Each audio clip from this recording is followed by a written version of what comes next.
So May is all about the wisteria for me. It's one of my favourite plants. It's been out for about a week now. It starts flowering down that end. The blooms behind me are at their peak, and going around the shady corner here, they're just starting to come out. There's a separate YouTube all about my wisteria, so I'll put a link up here. It gives you all the details on how old it is, how I prune it, what variety it is, etc. So if you're interested, go and take a look. Meanwhile, I'll show you around the rest of the garden.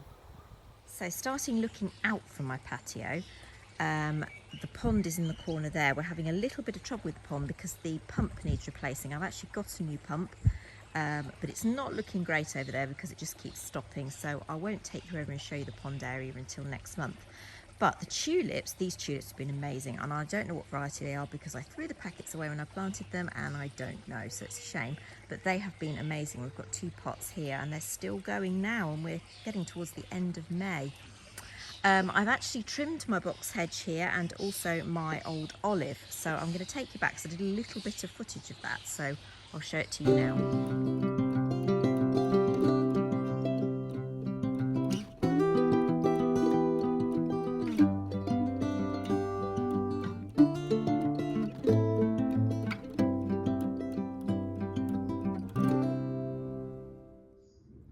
Right, so now that my hedges are all trimmed at the back, I'm going to work on my old olive here. Now, if you want to see in detail how I do this olive, which is over 200 years old, there's another video. I'll put a card up here.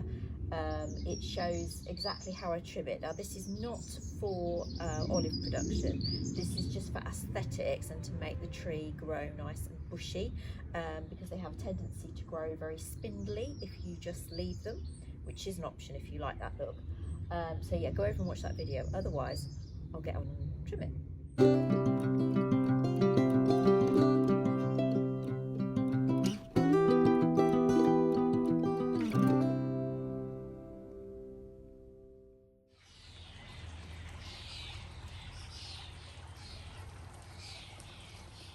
It's Saturday night and I think I've picked the absolute prime of the wisteria. I think we have got, if you can see there, the flowers go all the way along, and I'll take you in for a close-up. I've got my glass of wine on the table. It's a glorious evening, although we're going to get a storm tonight, so I hope it doesn't damage the wisteria. So it's probably a good job I'm showing you now. If you look at the flower, I mean, it's full of bees. Let's see if we can... Don't know if you can hear that. The leaves are just starting to come out. It's a variety where the leaves come out after the flowers, but if you look at the flowers, they are open all the way to the bottom now, and they are just starting to drop, if you can see there. But it's just the most fabulous scent and show. So I've started to put some of the bedding plants out, and the geraniums, these are trailing geraniums, just starting to come into flower here. I've got a new hosta in a pot. I love hostas in pots. I'll show you the others maybe in June when they're completely fully out. This border's looking very lovely. I've got some very unusual alliums here. I think they're called something bells, but I can't remember, but aren't they just lovely? Aquilegia just starting to go over. My peony, which starts out very, very dark pink. If you can see, that one's a bit darker. And then it fades to this very pale one here. We've got my Wisteria, which is a beautiful sort of crimson colour. It's lovely. And some daisies, and I've got some geraniums starting to come out there. Yeah, these borders look really quite nice, and even better as we go into June. The alliums, which have been out this week, are just starting to go into seed heads, if you can see there.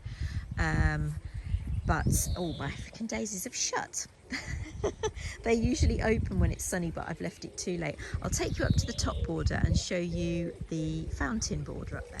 Okay, this is my wall fountain bed where I have a lot of different alliums. So I've got Purple Sensation, and I also have a smaller white allium, which dries really beautifully. I dry them for the winter.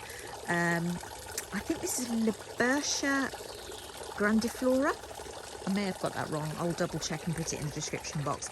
But there's one each side of the fountain, and they are particularly good this year. There's also one in this little corner up here by the outside room, which I'll show you in a moment. I've lit all the candles. There's also geraniums coming up here. These ones are just coming into flower. And there are a few foxgloves. There's not as many as usual, so I need to get a few more. There's a few more coming there, and I think there's one just opening here, but I want some more because usually I will cut off these alliums and put them in a plant stand to dry when they've gone to seed heads, and then I like the foxgloves to come up. So now I'll turn my attention to the outside room. I had this built a couple of years ago now, and I'll do a separate YouTube all about it, but it's set right now for a dinner that we had last night, so I've just reset it for you. My boys were back from university, so I had a lovely Italian meal up here, and I made this centerpiece from roses from the front garden, which aren't quite ready to show you one here yet. I'll show you next month. We have the fire up here. We can have a real fire, but this is a bioethanol firebox that's in there right now. You can just see the flames starting to turn yellow if you look closely. And I've lit all the candles. It's a lovely atmosphere up here, and it does have a very lovely view back to the house. So now we come to the vegetable garden, which is getting there. It's getting there. So it'll just be growing away soon. All I have to do is water it. I'll start down this end. It's behind this huge box hedge, which does need a trim, and I know that. So I've got sweet peas down here, which are romping away, and I think we might get flowers on those very soon. I've never had particular success with sweet peas, but these are doing amazing, and they are Spencer variety, which was developed at Althorpe, which is only down the road from me. So I thought it was appropriate, it was about 100 years ago though, appropriate that I had that variety in my garden. Then we've got the dahlias, which are really starting to come up now, which is lovely. This is an old ladder, which I got from my mother-in-law's. I think it's 1930s or 1950s, we're not sure.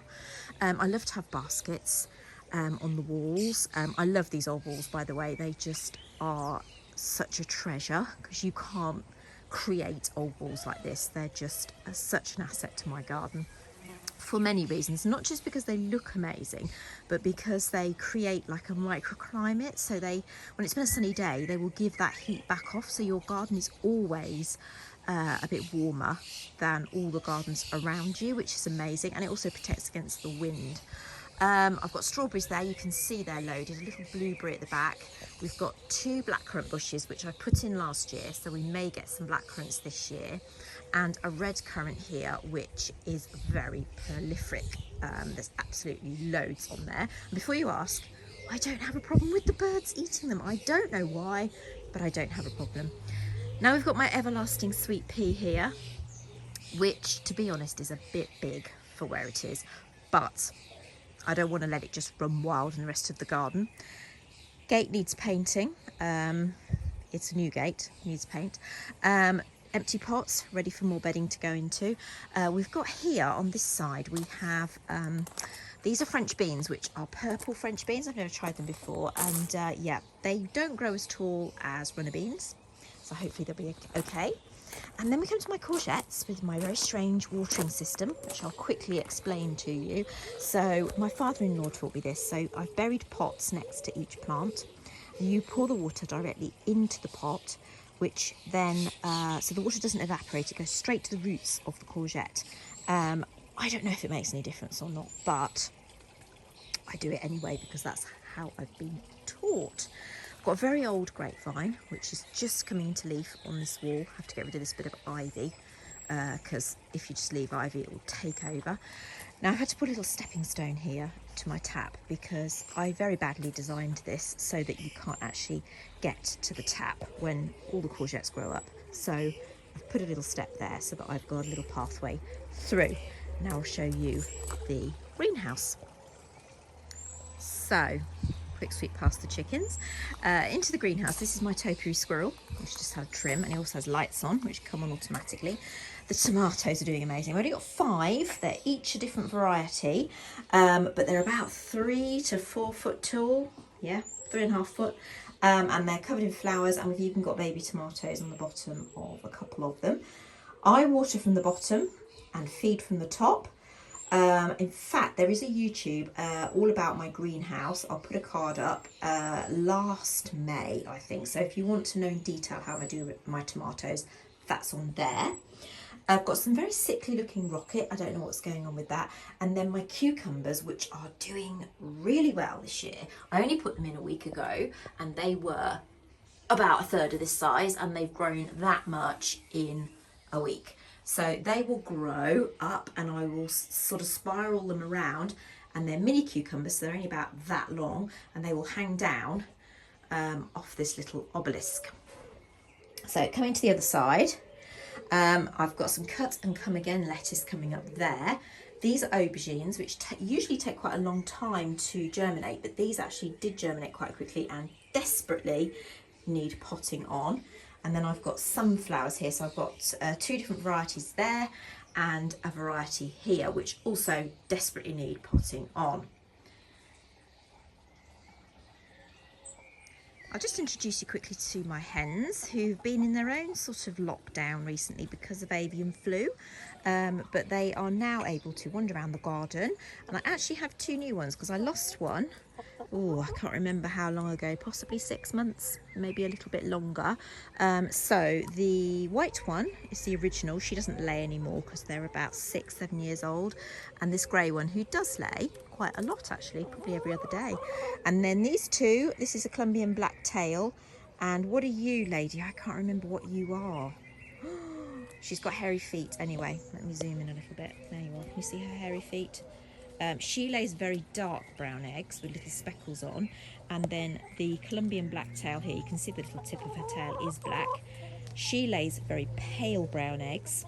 The white one used to lay white eggs when she laid, and this lady here, the grey one, she's an acaruna. I can't say it. They're the tailless ones, even though she has got a tail. She's a mix anyway. She lays beautiful blue eggs. In fact, I'll find one and I'll show you. So here are the 3 coloured eggs that I get. So this is the pale brown, the dark brown with the speckles, and then the lovely sort of duck egg blue, I suppose you call it. It's not really a green and it's not really a blue. So I can tell which hens are laying.